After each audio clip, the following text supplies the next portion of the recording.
Soy Marcela Miranda, soy grabadora, xilógrafa, nacida en Argentina, donde estudié y trabajé, y desde hace 8 años que vivo en Italia.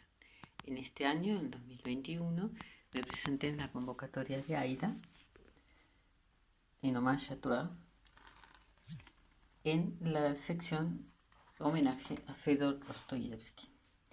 Para realizar este homenaje a Dostoyevsky, elegí una de sus obras, El Doble, que me interesó especialmente por el trabajo de composición de su personaje desde el punto de vista psicológico, así como también su crítica aguda a la sociedad burguesa.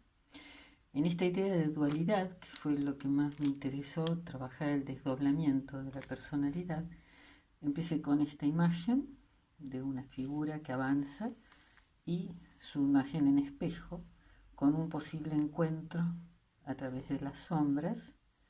Continué trabajando en el boceto a partir de los blancos, negros, grises, como para remarcar más ambos aspectos de este desdoblamiento, hasta llegar a la matriz de material plástico, donde trabajé la parte del espacio, la parte superior, con planos definidos, netos, que serían blancos, grises, negros, acompañando las figuras en una contraposición de valores, y la parte inferior como más incierta, con más movimiento, que representaría como esta posible unión de ambas partes de la personalidad.